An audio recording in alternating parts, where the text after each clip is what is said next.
Tapos, kailangan yung tuloy-tuloy mapunos. Oh, malakas pa. Ang tagal mo na. Okay? Okay, good morning. Yan lahat. Ako si Reds ng AGCS. Pinaka-public na. Kaya namin natin pinili. Pati ito kami nang gumagano ng disturbance. Di ba yung pump ninyo? Parang hindi na magagana. Gumagana pa. Oh, pero iba yung linya na. Yan na yung linya. Ito na yung linya na. Kanino nga. So, pag-usapan natin ngayon about sa chemicals at saka pag-operate sa pump. Actually, alam na nyo yung napandal na yun. Napandal na namin yung pump. At saka yung Chemical after natin ikabit yung vacuum kasi sa ngayon bago dito na talaga nakakabit ko. Hindi na magagamit yung dating vacuum yung yun. Ano ba yun? Dito sa scanner, kasi hindi na gumagana yan. Yung sinasaksak yung sir eh. Oo. Dito na, ilalim. Yun yung bilog na nabakod dyan sir. Natatanggal din pa ba kung Bakit saan natin isa. Kaya may ano dyan, kaya may red. Ito, dito yung sinasaksak yung pangipin. meron yan. Natatanggal din, di ba may itong vacuum na hose? Ayun yung... Saka vacuum head. Oo. So, dugtungin nyo lang yun, vacuum head, tapos hose, tapos yung handle. Yung pinakabilang dulo ng hose, dito talaga sa ilalim. Sa ilalim sir nito. Dito. Sa ilalim Oo, niya. sa ilalim. Kasi yan yung parang Ngayon, kapag kasi malaki yung butas dun sa sa ilalim, kasi yung dulo ng hose na yun is nasa mga 1 and 1/2 lang. Ukat. So, maaaring, ito naman hindi ito hindi ito naka-sulfil. hindi natin dinikit yan, ano? Ayan sir. Dinugtong lang natin yan. Noted na natin yung natin. Dikit pala ito.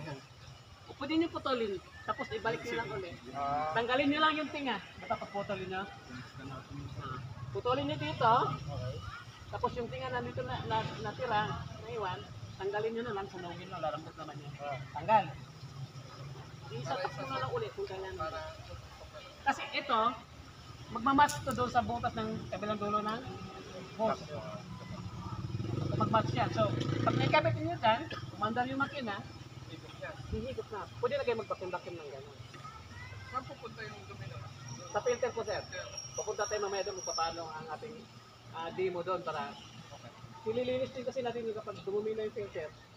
Ang gauge nung tumataas papuntang 25 to 30, ibig sabihin, madumi na yung filter. Kailangan na maglinis. Mamaya, ulitin ko doon sa pump prom para makita natin. Tapos, ngayon ito, malinaw naman yung tubig. May chlorine naman tayo dyan, ano? Meron na sir. At naisabi ko na rin kay ma'am, yung kausap ko sa phone, na sabi niya, parang lulumot nga, ito yata. Opo, yan. Sabi ko, ma'am, mag-try kayo maglagay ng chlorine mga half kilo kung hindi ba mag-iyak yung tubig. Nag-testing na nga po kami. Ilang ano ba rin, webby shot, ay ano yun. Maglagay kayo. Airport shot tayo. Ano? Pero nakita ko, hindi naman nag-react. Paano Hindi, yung iba na wala. Hindi, ibig ko sabihin, kasi pag deep well ang tubig, ang tubig na deep well ay makalawang. Ngayon, pagka makalawang, pag nilagyan mo ng chlorine yan, automatic magkulay ice tea yan, o kaya kulay emperador, ang tubig na yan. Mag-iiba yung kulay niya. Pag-ibang kulay. Ngayon, nung pinalagyan ko kay ma'am, Nilagyan po namin, kami po na. kinausap ko siya, hindi naman daw nag-react. Ibig sabihin, itong tubig na ito is treated na ng chlorine. Kasi hindi siya nag-react dun sa chlorine na inilagay natin. Tama. Kasi kung puro deep well pa, talaga, Apo. oralis mo, mga Mag-iba kulay niya. 2 minutes, 1 minute, mag-ibang kulay niya, magkukulay emperador yan, kulay misty.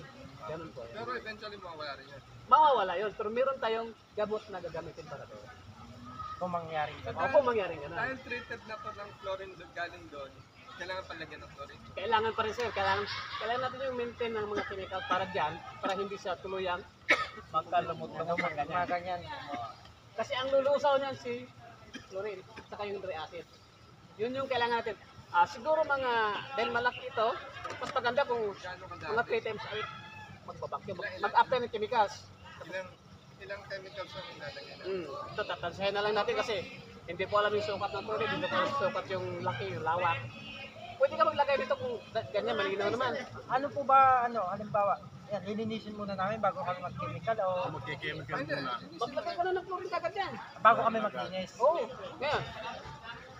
Mga 1 kilo siguro. Ito sir, ito. Ayan, isang ganun lagayan. Kalahati. Kalahati. Kalahati kasi ano yan eh. Kalahati. Mga kalahati lang. Ah. Tapos, bud lang sir. Paglagay nito, dapat kalat. Bud. Kasi yung iba, pag gumamit itong chlorine, nilalagay sa timba, tubig, tunaw, tapos ububig paikot. Pwede din naman yun.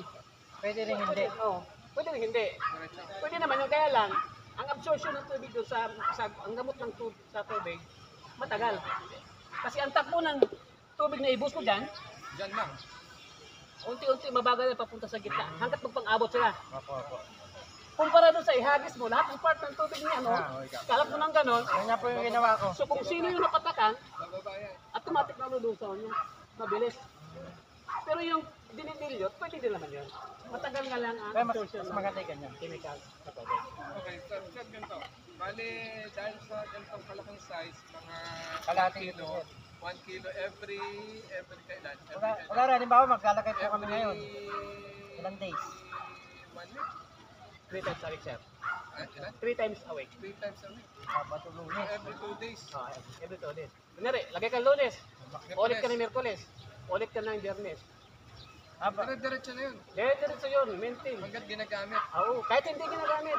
Kahit hindi ginagamit. Oo, kailangan mo maglinis, kailangan mo maglagay. Kasi pag napabayaan natin na hindi tayo maglalagay ng chemicals, within 1 week lang, kakalubak. So kailangan meron tayong maintaining chemicals na gagamitin. Bali sir, halimbawa pala kada lagay na bukas hindi makalawa lang. Parang MW. Basta, ang sabi Ito ganito karami, nasa mga kulang-kulang 1 kilo na ito. ano, ganyan karami nilalagay ko o Kalahatim na. ito, atin ito para sa karami. Kalahatim na para makaikot ka lahat. Basta ang instruction ko, sundan mo lang, lahat ng part talaga, pakalat to, oh. Ang ganyan nga po ginawa ko lahat. Pakalat to. Tingnan nyo yung ano, Bababa na. babagsakan natin yung lumot. Bagsakan natin yung may lumot para makita niyo malulusaw yan. Pagka may lumot naman, dami-damihan nyo lang. Pagtulad ng ganyan na ikita nyo naman. Kitang-kita. Diyan, kita wala. Ito, kitang-kita na. Mamaya yan, lulusaw. Ito pa, dapat din yung tandaan. Kapag nagbabad kayo ng mga chemicals, ano mga chemicals nilalagay nyo dyan? Dapat ang makina ay Para hindi higupin. para hindi mahigop. Kasi useless ang ating pagbababad ng chemicals ng kung andang makina. Kasi automatic, yung gamot, napunta doon sa filter. Wala na, matabang na. Ang timpla ng tubig na. So, sa ganito sir, pagka nilagyan ng ganyan, mga ganong ilang oras bago. Yes, magandang tanong yan, sir. Ito, i-advise ko sa inyo. Kung hindi man kayo nagmamadali, mas maganda kung magdamag nakababad. Ano magdamag hapon ilalagay? Tapos magdamag mababad sa umaga. Yes, sir, tama po yan. Katulad ko, kunyari, akin to, bago ko yung mga magkalasing ko, lagyan ko na to. Bago ko siya. 4, lagyan ko na. Bukas ng umaga, babalikan ko yung magbabakit na. Sigurado ako yung mga dumi niyan na baksak na sa tubig na. So, madali kong babakimin. Kitang-kita ko na kung alin yung hindi ko natamaan mo. So, ayan ha. 4:30. 30 minutes na muna siguro. Oh, wala pa. Wala pa. Sa every other week. Tapos sinabukasan. Halimbawa sir, sasabi niyo bago linisin ito. Kahit anong gaminan natin yan, no? Halimbawa ito, ay paano naman yung ano yan? Ayun, mamaya, ito tayo. Kahit anong dumi na nandiyan, nakikita mo, sige, lagyan mo ng gamot yan, lagyan mo ng chemicals. Saka mo na lilinisin yan kung ano yung mga nakalutang dyan. Kung maglinis ka na talaga, magpapaksin ka na, tapos kung salok-salok ka ng mga nakalutang dyan. Yun lang. Pero siguro siya. Alam ko na, tama to. Yung mga dahon na kasi, ang galing mo na. Pwede. Doon bumabagsak yung ano. Yes, sir. Doon Oh, di ba nagbabad ka ngayon? Lagay ka ng klorin. Eh, wala ka nang gagawin. Salok-salokan mo na lang. Salok-salokan mo na. Kasi wala ka mang ibang ginagawa, kundi naghihintay ka lang na mababad mo yung tubig ng mga chemicals. So, di ba? Kaya sabi niyo mas maganda sa hapon. Pero ito pa, kung nagmamadali naman kayo, kung narin may mga gis kayo, may gawa-gamit, babad mo, may 1 oras, 2 oras. Pero ikaw magbigay ng allowance kung kailan papasok yung gis ka. Kunyari, papasok mga alas 5, eh kailangan babad ka na, alaw na alas 2. Tapos customer din nagbaba. Para may share pa na sa kanila. Ano yung time, ilang oras na medyo delikado? 1 hour pa lang, may naglamig na. Yun, magandang tanong, sir. Ito, ang chlorine nilalagay natin, sa ganito, total malinaw naman, tansyahin kita, tansyahin lang. Bukod sa pagtatansya mo, pagkatapos mo mag-vacuum, meron tayong test kit, di ba? Gagamitin natin yun. Test kit. Wala pa kayo na? Para malaman Oo. natin kung safe yung ano. Oo! Doon natin mababasa yung rating ng pH level ng tubig mo. Kung tama ba o mababa. Kaya nga mataas. Sobra, nadagdagan ng tubig. Hindi, sir. Sige, Hindi pa siya ano, hindi pa siya luto. Hindi, oo. Papatagalin pa. Oo, yun, tama yun. Meron, sige, explain ko na, dito pa lang. Pero, pwede nyo panoorin doon sa vlog ko kasi, doon sa bagong upload ko kanina, doon ko lang ginawa yun sa Kalamba. So, pwede nyo panoorin doon para malinawan kayo. About ano din yun, about test kit. Ngayon, kung sabi mo sir na kanina na mataas yung pH level, sa chlorine, may solusyon yan. Dalawa. Okay. Una, hindi tayo magdagdag ng tubig. Una, dagdagan mo ng triacid. Ito, triacid. Dry acid yung wala kami nun. no? Wala kayo nun. Hindi kami nun. Ang triacid is pH reducer. Okay. Ibig sabihin, nagpapababa siya ng pH level na. Oo, pabababain niya yung pH level ng chlorine. Doon sa tamang Oo. safe level. Doon sa kasi sa test kit, meron tayong nagyan ng ideal, saka yung taas ng level ng gamot mo, bababa ang level ng gamot mo. Ang ideal na sa gitna. So nandun nakasulat yung ideal. Ngayon, pag mataas yung pH level ng chlorine mo, maglagay ka lang ng triacid. Pagpapaba, Pag bababa, dagdag ka. chlorine. So, dagdag ka ng chlorine.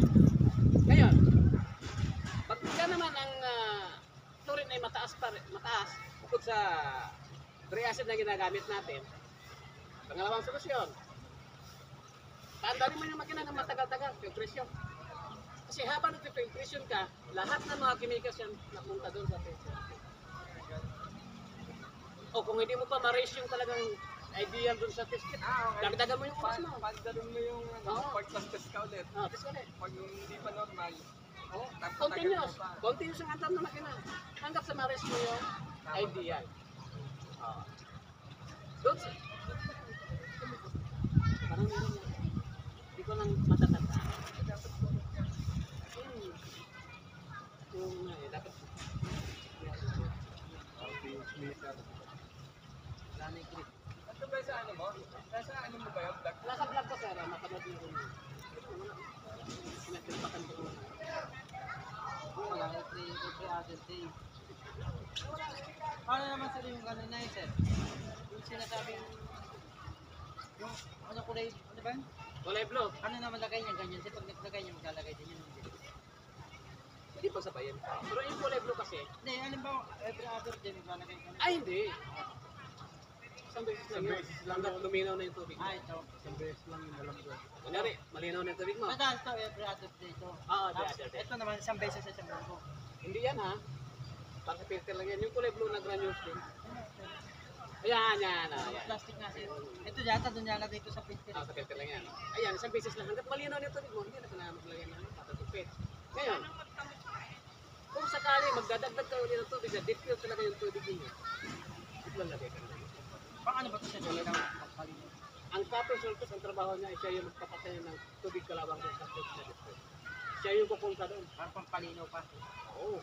Para mawala na yung kalawang ng tubig niya. Kasi ang tubig na deep fill, makalawang yun, kapag nilagyan mo ng chlorine, yung reaction, kulay misty, kulay emperador. Ganun ang reaction niya. Pero wala kami. Okay na lang kayo. Tapos, habang ano pa, pwede nyo panoorin yung akin. At saka sinasabi mo dry acid. Pwede nyo panoorin yung ano ko. Butla.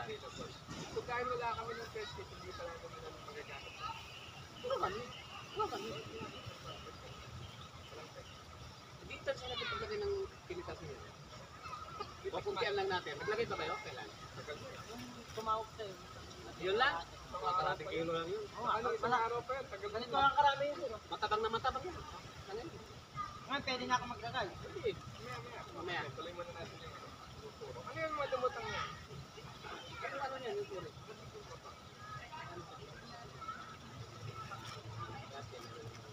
sulit. Sulit ang bababa. Pero bababain yan. Malulog na rin dapat kumanan. Wala na po. Kapatan nyo lang pag may nakita ganun na Yung yun. mga gilid-gilid yung tunda na Oo. yan. Okay. Tatapatan nyo lang. Tingnan natin. Doon sa test kit, may kabilang isang tube doon kasi dalawa yun eh. Ito yung chlorine, ito yung sa acid. Ganun din to sa acid, may nakalagay sa gitna na 7.6, 7.5 yata yun, ideal. Pag dito, mataas. Pag dito, mababa. So pag mababa, kaya natin magtagkat ng acid. Pero pag mataas, at soda tayo. Meron, hindi natin para sa flavor. Pwede rin, hindi ka na magtagkat ng soda. Para hindi ka na masyadong malagan. Basta habulin mo lang yung gitna idea. Hindi. Manual na ginagamit natin. Ganun lang yan, tapos hintayin mo yung reaction. May dalawang tube na gagawin. Takpan mo lang ito. Kuha ka ng tubig doon. May meron siyang chemicals na ipapatak. Ay, may papatak ka ron. Para mag-react siya. So doon natin mababasa, maririnig natin. Okay, may ito pa sa aking test dito. So, yung test kit na yan, dalawang test kit, tapos may chemical. Oo, may chemicals na pinapatak. Apat na patak lang. Ay, yung ano naman dyan, ito, nakabawa yung pinipon. Hangin? Nahangin? Hangin ito. Uy, nag-like talaga. Kala ko salamin ko sa ano? Oo. Saan tayo? Saan na tayo?